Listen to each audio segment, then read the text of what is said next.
Hello and welcome to another episode of the Bearded Mystic Podcast, and I'm your host Rahul N. Singh. Thank you for taking out the time today to either watch or listen to this podcast episode. Another reminder to sign up to the Patreon page for the Bearded Mystic Podcast. The link is in the show notes and the video description below. For as little as $5 a month, we get to keep this podcast ad-free and you get bonus content. Let's get started into this episode. It's going to be really interesting because in Sanatana Dharma, or in the Dharmic traditions, we have a concept that is called Gyana or Jnanam, which means knowledge or wisdom. With Gyan, we get the real true understanding of what Brahman is.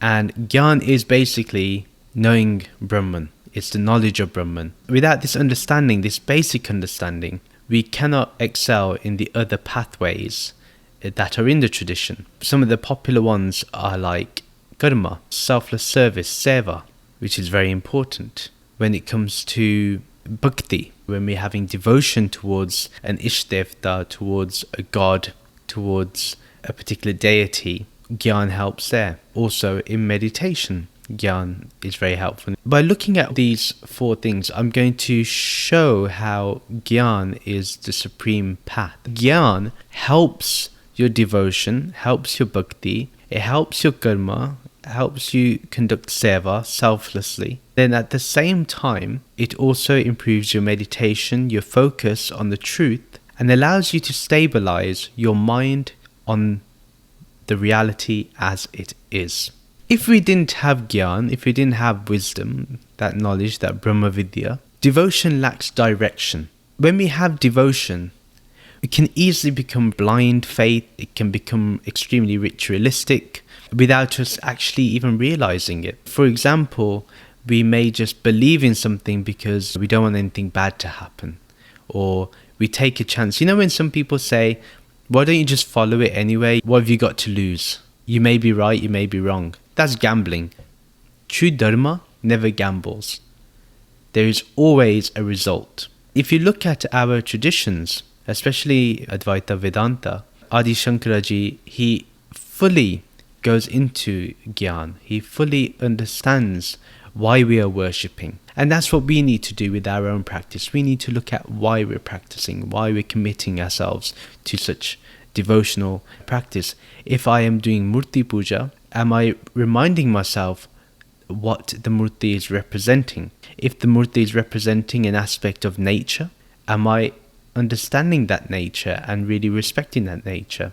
If I'm doing a ritual for my ancestors, am I feeling the presence of my ancestors and the great gifts that they've given to me in my current time? It's not that rituals are bad or doing any of those practices are bad.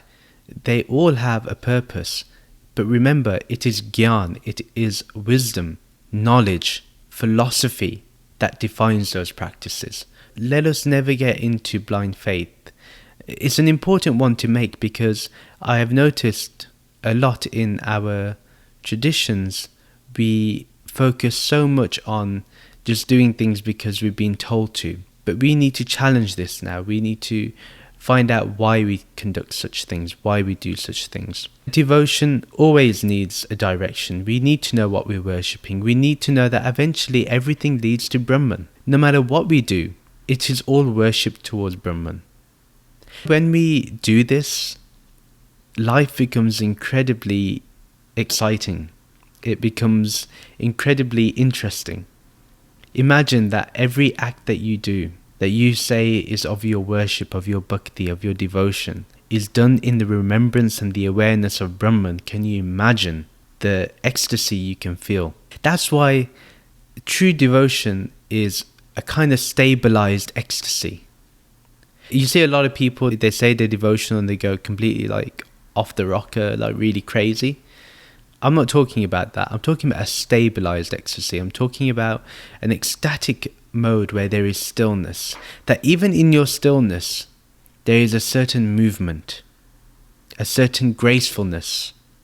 That's what I'm talking about. Please do always remember that when we worship aspects of nature, if we do Surya Namaskar, thank the sun.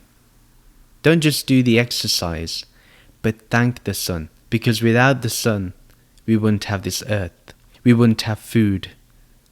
We wouldn't be able to live for longer than 8 minutes without the sun. When we worship something, let us worship it completely and see how it impacts our whole universe, our whole life. We may do mantra jap, a very beautiful practice, one that I do sometimes, one that I enjoy doing. For 30 minutes, I do enjoy mantra jap. But it's not just there for our listening or just to recite and feel a little bit spiritual. It's not about that. Listen to the words, understand each Sanskrit word, and then fully feel what it is pointing to. Become the mantra is more important. That is devotion. And that's where Gyana helps, because it gives you the understanding. We're very fortunate. Someone like me, who doesn't have a full understanding of Sanskrit, can find the translation. Even though the translation may be a poor, dim light, but that is still better than no light at all. Definitely, if you're reciting mantras or listening to mantras, do enjoy them and understand them. It brings a totally different aspect to it. Like I mentioned, it takes you on a different path, a different pathway altogether. Ultimately, devotion gets you to such a point where you ask yourself, well, who is doing the devotion? Who is being devoted? Who is the one that I'm devoted to? Who is the one that is questioning right now who they are devoted to? Ultimately, devotion will lead you back to your true self, the true inquiry into who you are and what you are. So that is devotion, going back home, going back to reality, to Brahman.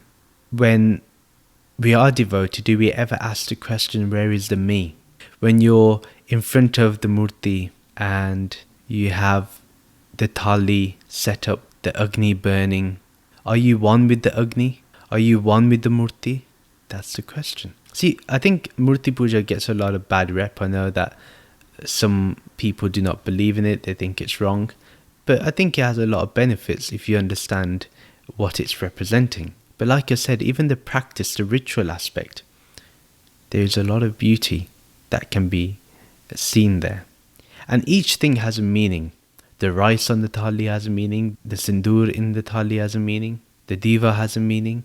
Again, where is the me when one is doing that act? Where is the I? Because this devotional act is not meant to create duality. Devotion is only devotion in non-duality. This is the real fact. A lot of people claim to be devotional, but with duality, they are not devotional. Devotion is a complete union. When devotion is directed, it brings a sense of love that makes knowledge vibrant, wisdom ecstatic. That's so true. There's an overwhelming sense of love that comes from devotion. Devotion towards the Guru, devotion towards the Murti, towards the family deity, towards nature. Everywhere becomes your mandir. Everywhere becomes your temple. Because wherever you look, you see the love of the Lord. You see the love of Brahman. You see that essence of Brahman in everything. That oneness gets you there. I would recommend a song. It's by Satinder Sartaj. It's called Aarti. It has translations. It's on YouTube. I'll post the link in the show notes and video description. But listen to that song. Listen to the music. Listen to the words. Understand the words. Contemplate upon the words. And it will take you to another level. Because when you do the arti of creation, the Lord will appear. And you will see that the creation and the creator are not different. They are one and the same. Appearance can give us delusion. That's why it's important to have devotion with direction. Now, without knowledge or wisdom, karma can become selfish. Selfless service can become all about me. What am I doing? How much am I volunteering? We make selfless acts into PR exercises, whether it's on our LinkedIn page or whether it's for the spiritual organization or religious organization or charity that we work for. one then does have to question, where is the selflessness in that? Yes, it's very important that we raise the awareness that such acts are done, because to be honest, it can inspire more people, which is what we want to do. But at the same time, there's a fine line between self-promotion and promotion of doing the actual work. So when we do acts like that with other motives, then we are not serving Brahman, we are not serving the Lord, we are not serving Bhagwan, we are not serving Vaheguru, we are not doing any of that. We're not serving the Buddha in everyone. We have to understand that when we are with knowledge, with Gyana, we understand that Brahman is everywhere and in everything. And therefore, when we help someone in need, we are helping Brahman. In fact, when we do that, and this is very interesting, and be with me when I say this, that if you help someone because you see Brahman in them and you see them as Brahman, you get rid of the stories that the media tells you about those people. So say you had to go and help migrants. You will not see them as the media sees them. But if you see them as Brahman, you will serve them differently.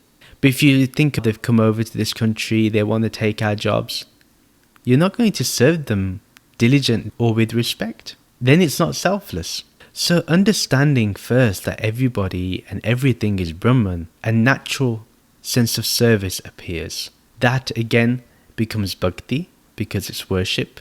And we automatically, because we're thinking of Brahman, we are meditating. And again, deepening our understanding of we are Brahman. Aham Brahmasmi, Tattvam Asi. When we witness as Brahman, when we are witnessing our selfless deeds as Brahman, when we act as if Brahman is acting through us, so we're serving Brahman in others through the Brahman in us, basically is what we're doing.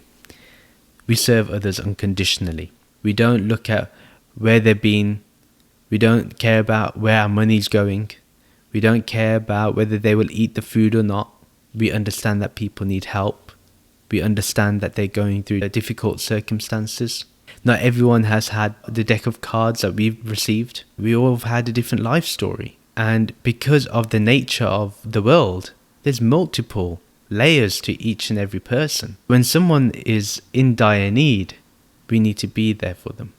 For example, in a country like America, how can we even let poverty exist? How can we let poverty exist anywhere? When we allow poverty to exist everywhere, then that means that we're not looking to serve others. We still have something within us that says that we still want to be better off. We don't want to give too much, where others start gaining more and we start losing. Then it is not seva. Then it is not karma yoga. When we serve others, we do not look at their caste. We do not look at their religion.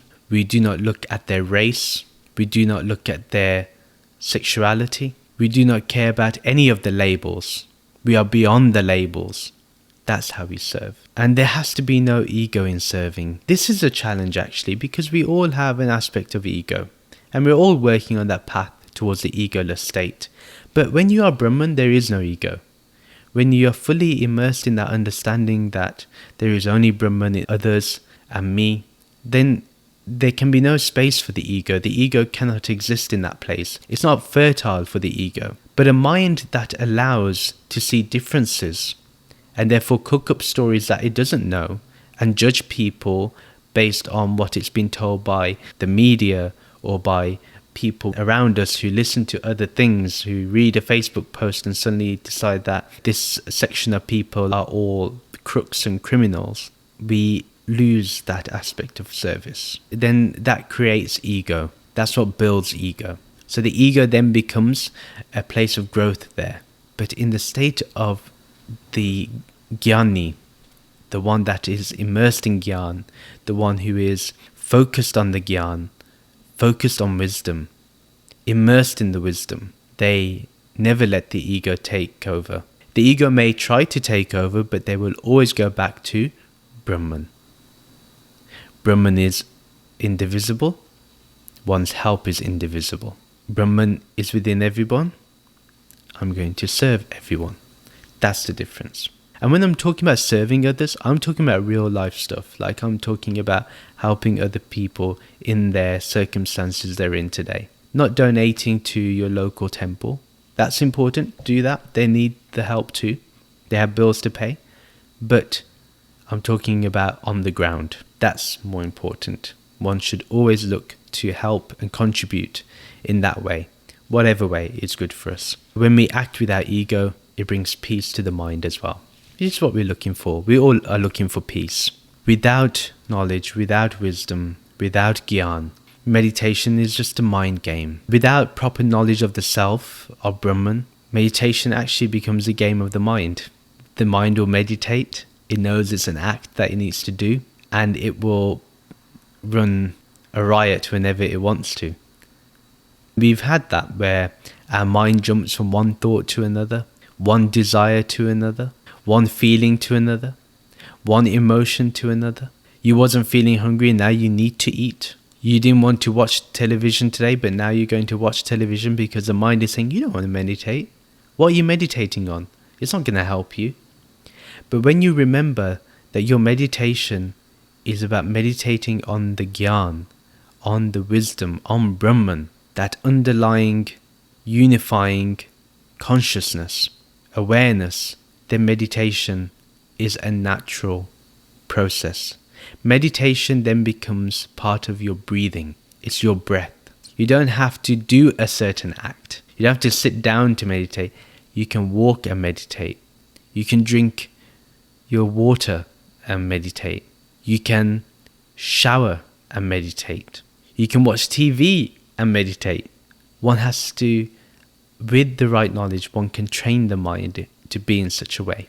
And to keep our understanding firm, we have to remind ourselves of the truth. We have to keep working upon the truth. We have to keep focusing on the truth. We have to keep the company of the truth. The truth has to become our best friend. Gyana has to become our best friend. Gyana has to be our closest companion. Then meditation takes a different flight. You see, what can happen with meditation, we can also get lost in the internal world, the internal levels of consciousness. And certain practices show different aspects of consciousness. But I believe that it is better to go straight to the top. If you want to know Brahman, you know Brahman straight away. Don't go through the different techniques that will take you step by step to Brahman. Don't get involved in chakras and all this. Go straight towards Brahman. And therein lies bliss. Therein lies happiness. If we want to really keep our mind focused during meditation and staying away from the monkey mind, no offense to monkeys, it's just best to have a real understanding of the truth. And like I've mentioned in previous podcasts, how it's really important to have a proper understanding of the philosophy of your tradition that you follow. It's really important that you do that. Because if one doesn't understand one's tradition, one can get lost easily. What I've shown here in this podcast is without wisdom, without Gyana, we're not able to achieve what we need to achieve. Just to recap this episode, knowledge or Gyana is the ultimate aim of spirituality. Without knowledge, most spiritual acts are going nowhere. Knowledge gives birth to an acute sense of awareness, which is needed for devotion, meditation, and karma. Let's remind ourselves that devotion, meditation, selfless service are all aspects that lead us to Gyana. They lead us to wisdom. They take us to Gyana. Gyana has to be the supreme. Because like I said, without understanding, everything else falls away. Everything. That's what I have felt in my own life. When I have focused my life upon the Gyana, and understanding the Gyana and living the Gyana, living the wisdom, living the truth that is spoken and it has been written about in our spiritual texts. It's all there. One just has to have the eye to see it. And the eye to see it appears in many ways. There's many ways to get it, but one way is when we keep reading and contemplating. When we allow our mind to be exercised in the wisdom. When you let Gyana take over the exercise, because first you're going to put the effort through your understanding, through your intellect, then what's going to happen is you're going to have intuitive understanding. Then this intuitive understanding starts churning, that intuitive understanding starts taking over as the exercise, then what eventually happens is you become the understanding, you become the Gyana, you become the wisdom. And then it's not intuitive, nor is it intellectual, it is now your state of being. And that is the supreme path. For me, I love the intellectual exercise. I could listen to a talk for 3 hours and I can be very attentive. You put me in a place where your concentration can go here and there. Like for me, short talks don't do enough justice. You can't cover topics with a short talk. They all have benefits. For me, I love the 1 hour lessons, the 2 hours, the 3 hours. I love reading a book for 3 hours. That is my type of lifestyle. And that's really helped me. So find out what helps you and practice some of the things that I've mentioned today and see how you feel. I do believe that each of the pathways will lead you to knowledge. When you're in devotion, you'll be asking, who am I devoted to? When you're doing karma, you'll be asking, who am I doing the act to? And then when you're doing Dhyana, you're asking, who is it that is meditating? And they all lead to one thing, Gyana, towards understanding wisdom. Thank you for listening to this episode of the Bearded Mystic podcast. Please do remember to follow or subscribe to this channel and do leave a review for this podcast. I'd really appreciate knowing what you think. You can follow me on social media and I will leave the links below to each of those accounts. I do share small clips on there that you can share with friends and family. And if you feel that anyone in your friends and family circle would love this podcast, do share it with them. Do remember, a new episode is uploaded every Sunday and Thursday. Until next time, take care. See you again soon. Bye.